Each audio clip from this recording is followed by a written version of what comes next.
Shalom, pemirsa Bapak Ibu yang kami kasihi dimanapun berada. Kita kembali bertemu dalam diskusi pelajaran sekolah Sabat untuk triwulan yang kedua di tahun 2024. Dan pada minggu ini kita mempelajari pelajaran yang pertama dari pelajaran sekolah Sabat kita. Siaran ini kami sampaikan dari studio Voice of Seven, Jalan Tanjung Anom nomor 7, Kantor Conference Jawa Kawasan Timur. Dan kami berharap kiranya rekaman ini dapat menjadi berkat bagi semua pemirsa yang mendengarkan, menyaksikan dimanapun berada. Bapak Ibu pemirsa yang kami kasihi, kami dengan senang melayani bila mana ada pemirsa yang rindu untuk belajar akan firman Tuhan dan juga mohon untuk didoakan, bisa menghubungi nomor WA yang tertera di layar Bapak Ibu semuanya, dan dapat menghubungi nomor tersebut untuk mendapatkan pelayanan dari hamba-hamba Tuhan dari Conference Jawa Kawasan Timur. Pelajaran kita pada minggu ini, pelajaran yang pertama adalah judulnya Perang di Balik Semua Peperangan. Kita akan mempelajari pelajaran ini di mana ada dua hamba Tuhan yang menjadi narasumber kita. Yang pertama adalah Pendeta Daniel Siswanto. Beliau adalah Gembala Jemaat Putra Agung dan Suterjo, Surabaya. Shalom Pendeta. Shalom Pak Pendeta. Dan yang kedua adalah Pendeta Franklin Satori. Beliau adalah Gembala Jemaat Dharma Husada Indah, Surabaya. Shalom Pendeta. Shalom. Oke. Dan kiranya dengan berkat Tuhan kita dapat menerima berkat pelajaran pada minggu ini dari pelajaran kita yang pertama, yaitu perang di balik semua peperangan. Kita akan mengawali dengan doa yang akan dibawakan oleh hamba Tuhan Pendeta Daniel. Monggo Pendeta. Baik, mari kita tunduk kepala dan kita berdoa. Bapa di surga, Allah yang berkemurahan, kami mengucap syukur untuk segala berkat, karunia, nikmat, kesehatan, apapun yang Tuhan berikan kepada kami, sungguh indah rasanya. Pada saat hari ini, bila mana kami akan mempelajari firman Tuhan melalui pelajaran sekolah Sabat, urapi masing-masing kami, khususnya di dalam membawakan akan firman Tuhan ini.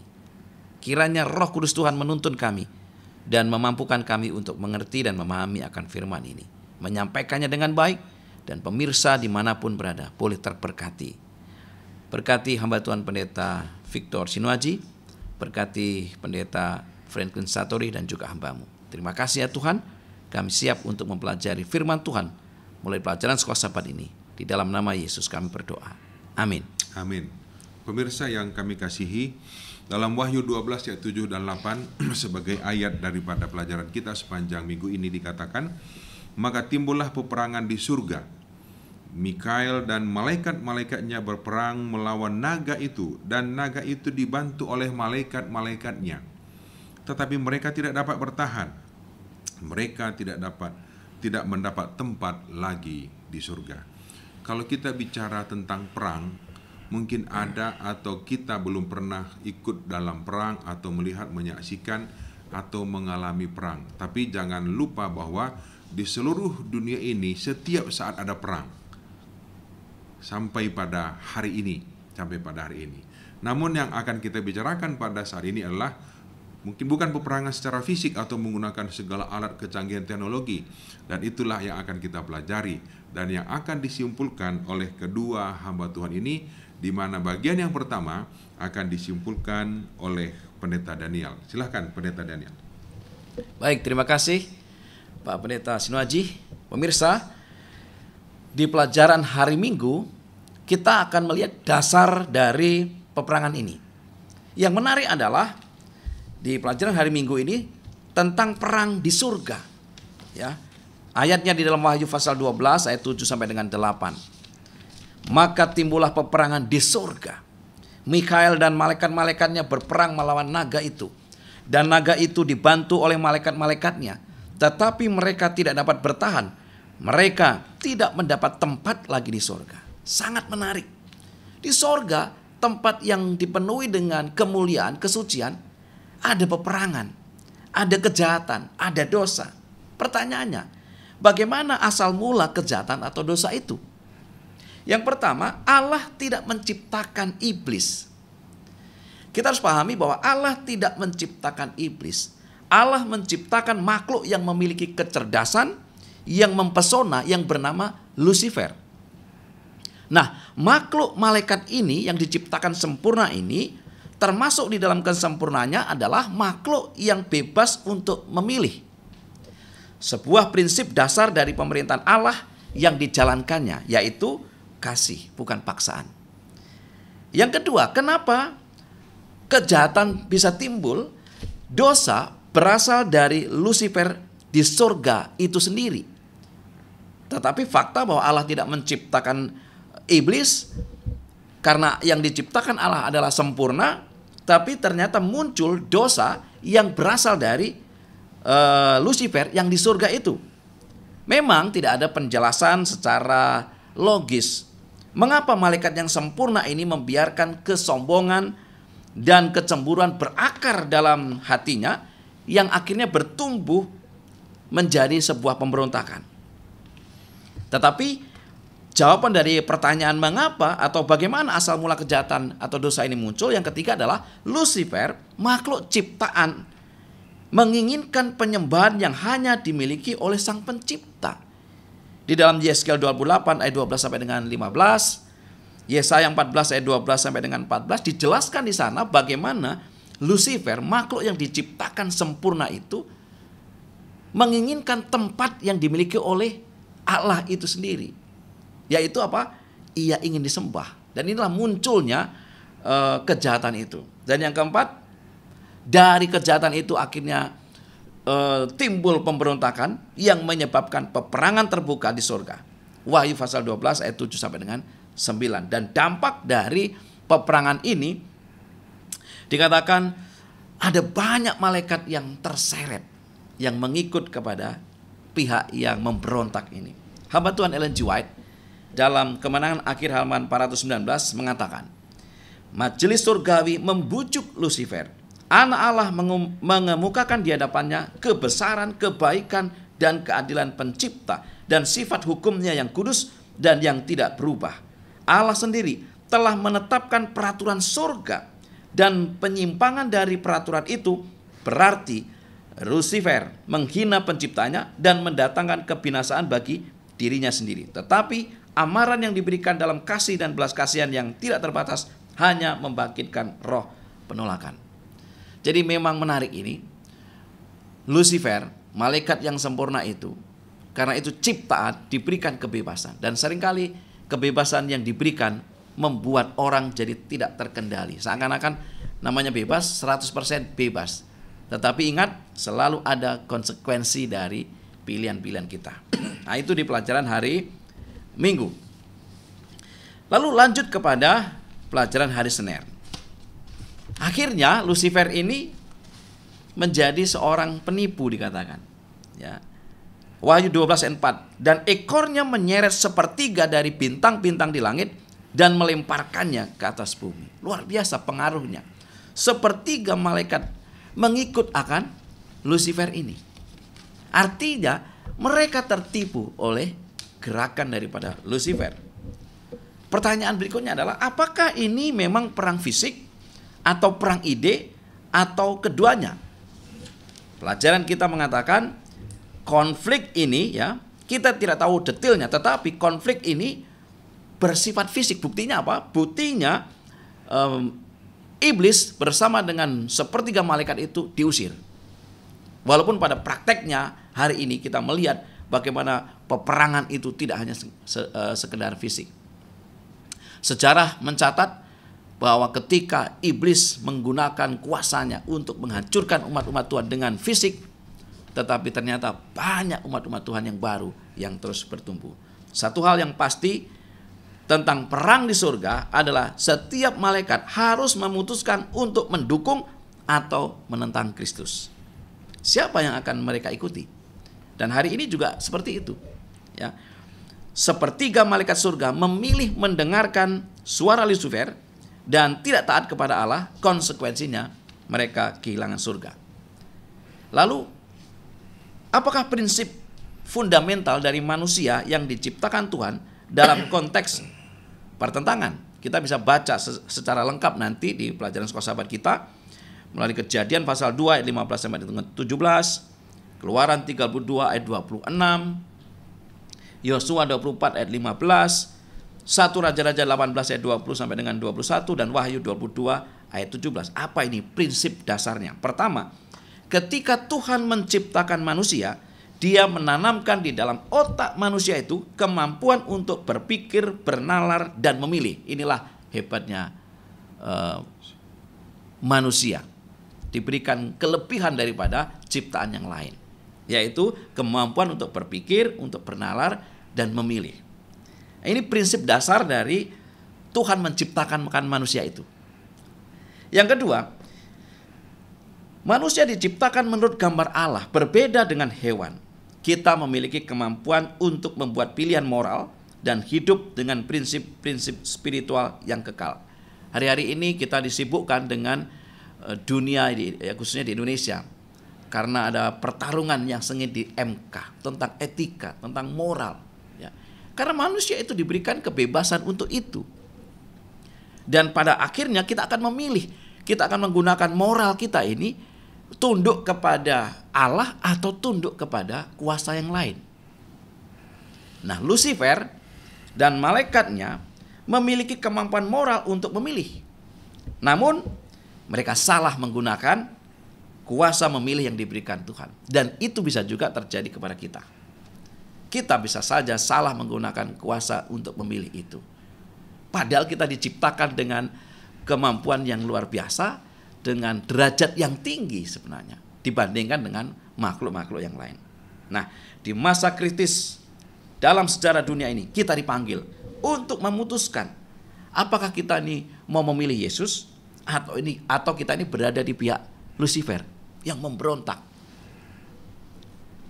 Tapi Allah memanggil kita, ya, Allah memanggil kita sebagai umat-umatnya untuk merespon kasih-Nya dan taat pada perintah-Nya dengan memilih untuk melayani Dia. Jadi ada kebebasan yang diberikan kepada manusia, namun ada juga arahan. Ya, ini seperti arahan bahwa seperti misalnya Yosua 24 ayat 15. Kita mau beribadah kepada siapa? Yosua katakan, aku dan keluargaku, aku mau beribadah kepada Tuhan. Nah, itu gambaran bahwa Allah mengarahkan kita untuk memilih Tuhan. Walaupun pada akhirnya kebebasan kita itu boleh kita gunakan. Ya, bisa saja Tuhan mengarahkan kita kepada Tuhan, kepada hal yang benar, tapi kita memilih pilihan yang salah. Itu karena apa? Karena Lucifer telah menipu kita. Buktinya apa? Lucifer telah menipu sepertiga malaikat di surga. Betapa dahsyatnya peperangan ini. Ya, ini luar biasa. Saya lanjutkan di pelajaran hari Selasa dengan judul planet bumi menjadi terlibat. Nah, sekarang tadi kita lihat bagaimana dasar dari peperangan di surga. Adanya kebebasan memilih yang disalahgunakan sehingga banyak malaikat harus terusir. Nah, sekarang bagaimana dengan bumi ini, dengan tempat kita? Ketika Allah menciptakan bumi, Dia menciptakannya dengan sempurna. Kejadian 1 ayat 31. Bahkan di akhir setiap penciptaan dikatakan semuanya sangat baik. Tidak ada noda dosa atau kejahatan dimanapun. Adam dan Hawa memiliki kebebasan memilih yang sama seperti yang Tuhan berikan kepada Lucifer. Di sorga, Tuhan menciptakan satu makhluk yang sempurna, namanya juga Lucifer. Diberikan kebebasan untuk memilih pilihannya sendiri. Dan Lucifer memilih untuk memberontak, karena ia juga ingin disembah. Sekarang di bumi, Tuhan menciptakan Adam dan Hawa juga dengan sempurna. Dan prinsip yang sama diberikan kepada Adam dan Hawa, yaitu kebebasan untuk memilih. Akhirnya Tuhan berikan satu ujian untuk mengetes ini, apakah pilihannya itu digunakan dengan benar. Yaitu Tuhan menanam sebuah pohon di Taman Eden, yang pohon itu dinamai dengan pohon pengetahuan yang baik dan yang jahat. Dan melalui pohon itu Tuhan memberitahukan kepada manusia bahwa mereka memiliki hak memilih. Tetapi yang menarik adalah iblis berhasil menipu Hawa Dalam Kejadian 3 ayat 4 sampai dengan 5 dikatakan begini. Tetapi ular itu berkata kepada perempuan itu, sekali-kali kamu tidak akan mati. Tetapi Allah mengetahui bahwa pada waktu kamu memakannya, matamu akan terbuka dan kamu akan menjadi seperti Allah, tahu tentang yang baik dan yang jahat. Nah, dengan kata lain, jika Hawa memakan pohon itu, memakan buah dari pohon itu, ia akan memasuki suatu kehidupan yang baru. Yang baru yang dimaksudkan adalah memang dia akan mengalami keterbukaan, tetapi itu satu pelanggaran yang sangat luar biasa. Itulah pilihan yang dikembangkan oleh Hawa. Ketika Hawa mentaati perkataan iblis, kemudian diikuti oleh Adam, mereka akhirnya membuka pintu, ya, pintu dosa. Pintu yang membuat dia akhirnya menderita, penuh dengan duka cita, dan mengalami kematian. Pertanyaannya adalah, apakah arti dan pengaruh dosa di planet bumi di mana kita ini berada? Kejadian 3 ayat 1 sampai dengan 3, Roma 3 ayat 23, Roma 5 ayat 12 memberikan beberapa referensi bahwa setelah dosa ada di dunia ini, yang dimulai dari kebebasan memilih Adam dan Hawa yang salah tadi, akhirnya apa? Pertama, dosa adalah pemberontakan terhadap Allah. Inilah yang perlu kita pahami. Ketika kita memberontak kepada Allah dalam bentuk apapun, kita berdosa. Yang kedua, dosa memisahkan kita dari Allah, karena Allah adalah sumber kehidupan, dan pemisahan dari Allah akan membawa kepada kematian. Tidak heran Paulus mencatat bahwa upah dosa adalah maut. Dan yang ketiga, dosa juga membawa kepada kekhawatiran, kecemasan, sakit, dan penyakit. Nah, pemirsa, setiap orang dari kita ini pada akhirnya yang ada di planet ini telah dirusak oleh dosa. Itu akibat dari pilihan yang salah. Namun kita masih tetap memiliki kebebasan dalam memilih. Oke, planet kita sekarang sudah hancur, sudah dipenuhi dengan penyakit, dipenuhi dengan kecemasan, ketakutan, dipenuhi dengan hal-hal yang buruk. Tetapi kita bisa memilih untuk tetap percaya kepada Tuhan. Untuk apa? Untuk mendapatkan kehidupan yang lebih baik. Luar biasa. Dari kesempurnaan, karena kebebasan memilih yang sempurna ini menjadi rusak. Hati-hati dengan kebebasan memilih yang diberikan Tuhan kepada kita. Kurang lebih itu Pak Pendeta Sinuaji. Oke, terima kasih Pendeta Daniel untuk ringkasan atau kesimpulan dari pelajaran kita di bagian pertama, perang di balik semua peperangan. Dan kita tadi sudah disampaikan bahwa sekarang peperangan itu ada di bumi, di mana saudara, pemirsa, dan kita semuanya tinggal.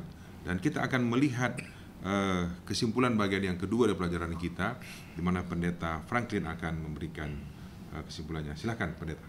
Baik, terima kasih Pendeta Sinuaji dan Pendeta Daniel Siswanto yang sudah mendahului tadi. Saya senang dengan judul pertama dari pelajaran triwulan kita, pertentangan besar. Ya, dia judulnya adalah perang di balik semua peperangan. Coba kita cermati baik-baik ini. Perang di balik semua peperangan. Artinya ada banyak perang yang terjadi dalam hidup ini. Apakah itu perang batin saudara, perang rumah tangga kita, perang dalam jemaat mungkin, atau perang di satu negara dan lain sebagainya. Tapi ada satu perang behind all of the wars. Ada satu perang di balik semua perang yang terjadi. Ini bagi saya pribadi seperti mau menunjukkan kepada kita motif, nukleus, inti. Ya, kalau satu sel itu ada namanya nukleus, inti sel. Jadi inti daripada semua peperangan yang terjadi itu apa? Ya. Tadi Pendeta Daniel Siswanto sudah membahas dengan sangat baik, saya rasa ya. Peperangan itu disebabkan oleh A, B, C, dan D yang beliau sudah jelaskan. Lalu bagian saya adalah menjelaskan bahwa rupanya peperangan ini sudah ada klimaksnya, sudah ada pemenangnya. Luar biasa bukan? Walaupun sekarang kita sedang ada perang, sedang ada pergumulan dalam hati, dalam rumah tanggamu, dalam pekerjaanmu, tetapi di balik semua peperangan itu ada inti peperangan yang terjadi karena setan dan iblis ya melawan Yesus tentunya ya, setan atau iblis. Tapi di balik inti peperangan itu sudah ada hasilnya, sudah ada skornya bahwa yang menang adalah pasti Tuhan Yesus ya. Bagian saya adalah menjelaskan bagaimana Tuhan Yesus, Allah kita yang menciptakan dan yang telah menebus kita, memberikan kemenangan itu untuk saya dan saudara. Sebelum saya menjelaskan lebih jauh pelajaran hari Rabu, Kamis, dan Jumat, saya ingin memberikan satu insight kepada kita semua.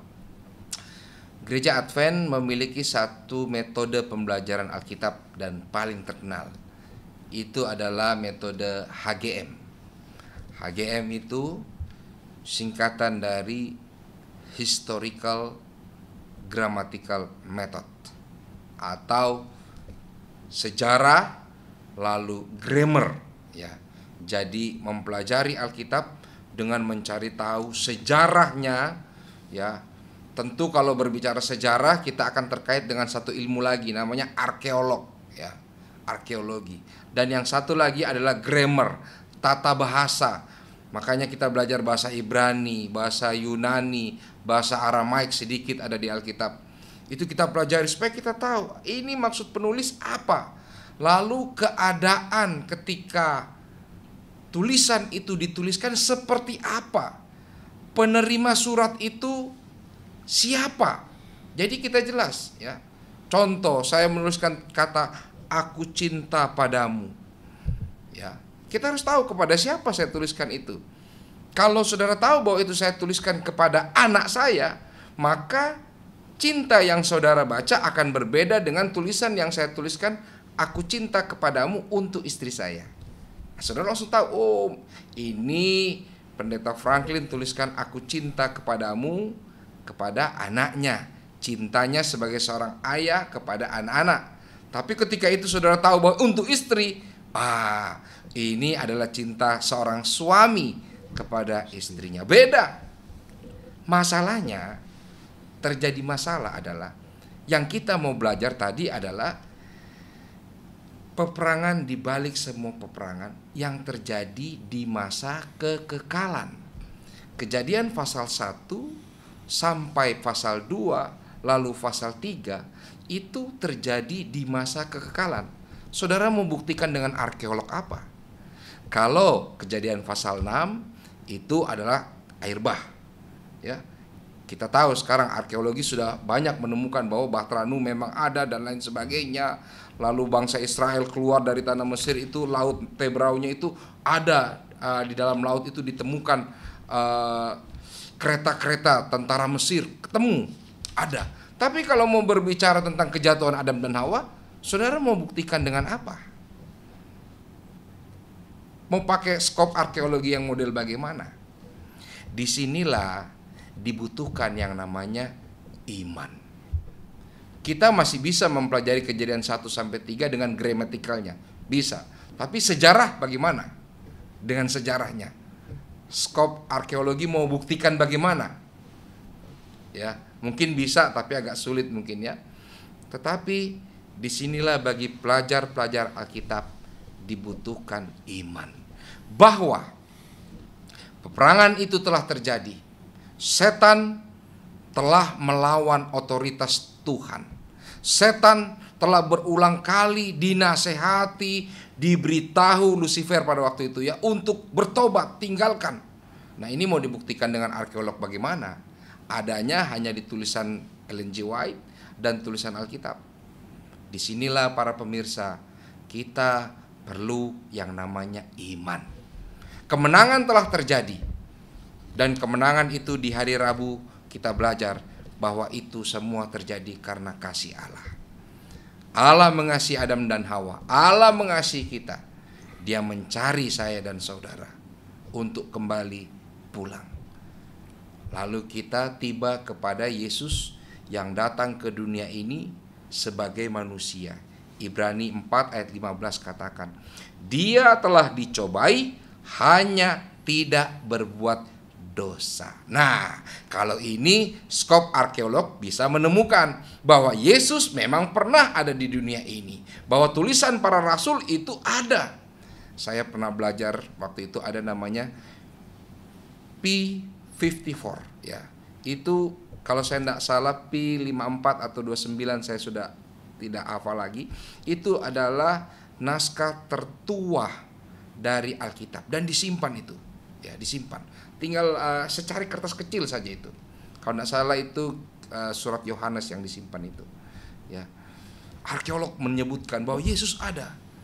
Dan kita yakini Yesus yang ada di dunia ini, dia sudah dicobai. Dan sejarah menuliskan bahwa benar-benar memang dia disalib, dia mati. Dan ia bangkit. Namun banyak orang tidak meyakini bahwa Yesus itu bangkit. Ada yang katakan, oh mayatnya dicuri, disembunyikan oleh para murid. Itu kan ditulis di Alkitab ya.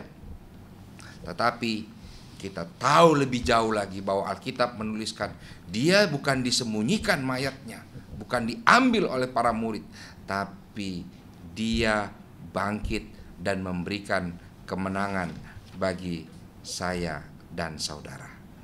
Saya senang membacakan tulisan Nyonya White, tuliskan begini. Salib Golgota sementara menyatakan hukum itu tidak bisa diubah, mengumumkan ke seluruh alam semesta bahwa upah dosa ialah maut. Dalam seruan terakhir juru selamat sudah genap, lonceng kematian setan dibunyikan. Saudara-saudara, pertentangan itu, peperangan itu ada nukleusnya. Ada di balik semuanya, yaitu iblis versus Yesus. Setan versus Tuhan. Tetapi saya mau tambahkan, kemenangan peperangan itu sudah menghasilkan hasil, yaitu kemenangan di pihak Yesus Kristus. Kemenangan di pihak Tuhan.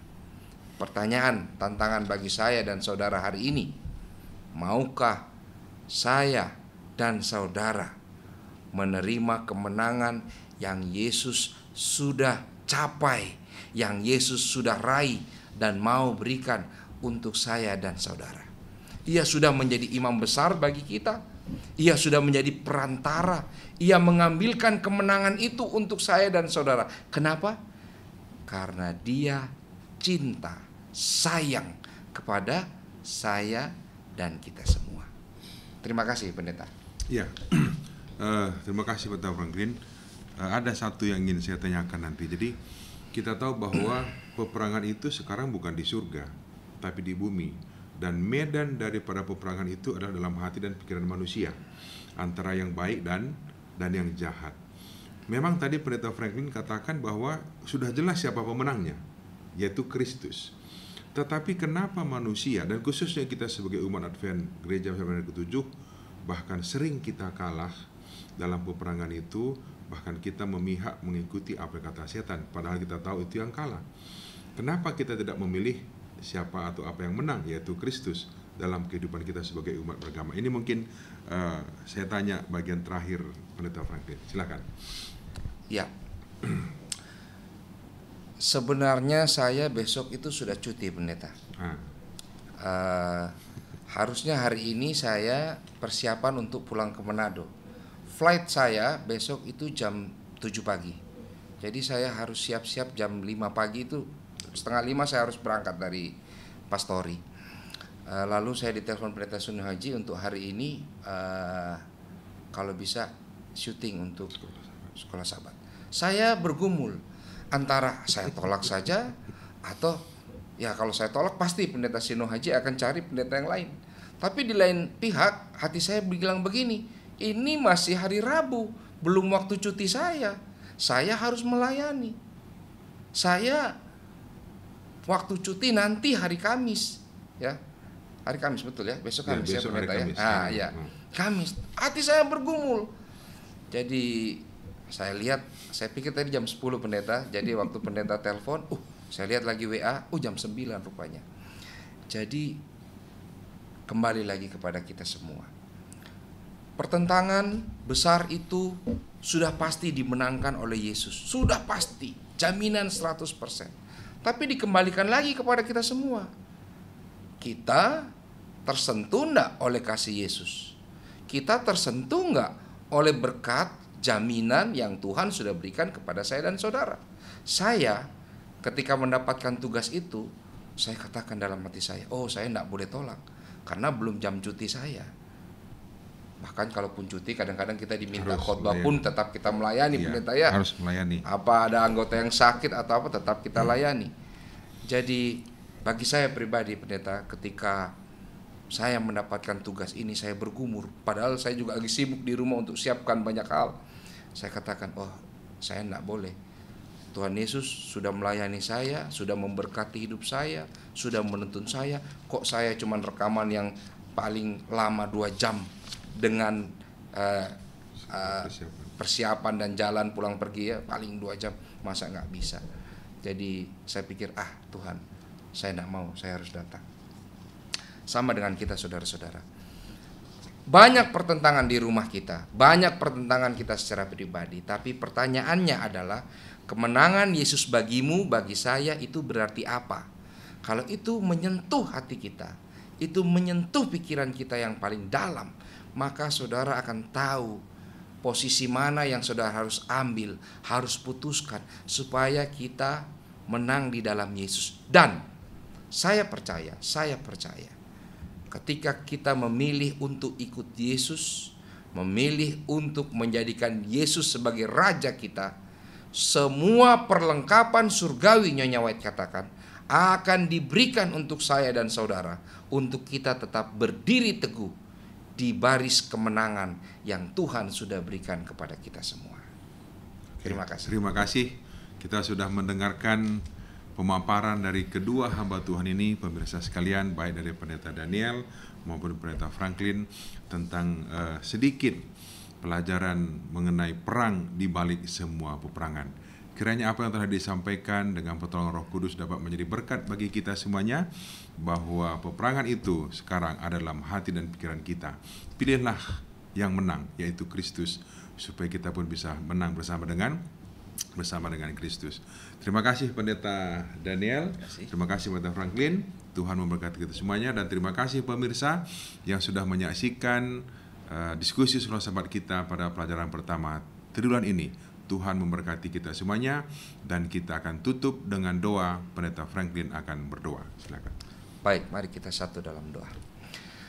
Ya Tuhan, terima kasih pada saat ini kami sudah belajar kembali pelajaran sekolah sahabat yang menunjukkan bahwa ada satu inti dari setiap pergumulan, pertentangan yang terjadi di atas dunia ini, bahkan peperangan. Apakah itu jasmani, rohani? Tidak lain tidak bukan, itu adalah pertentangan antara kebenaran dan kelaliman, antara iblis dan Tuhan. Tapi Tuhan, pada saat ini pun kami belajar bahwa kemenangan itu sudah membawa hasil, yaitu Yesus Kristus yang menang. Peperangan itu telah dimenangkan oleh Yesus sendiri. Tuhan, hamba mau berdoa, biarlah Tuhan memberkati kehidupan kami.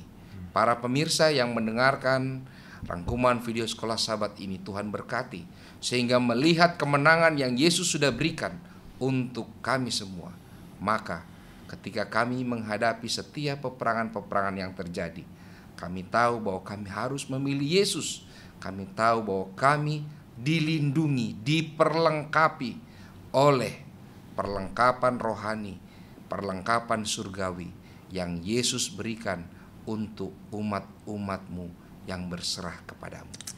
Bapa, biarlah Engkau memberkati kami semua, memberkati pelayanan pada hari ini, memberkati setiap pemirsa, sehingga berkat-berkat Tuhan akan selalu dicurahkan kepada kami semua. Teristimewa berkat kemenangan yang Yesus sudah berikan, yang Yesus sudah lakukan untuk kami semua. Di dalam nama Yesus kami sudah berdoa dan mengucapkan syukur. Amin. Amin. Pemirsa, terima kasih Tuhan memberkati kita semuanya dan sampai ketemu lagi.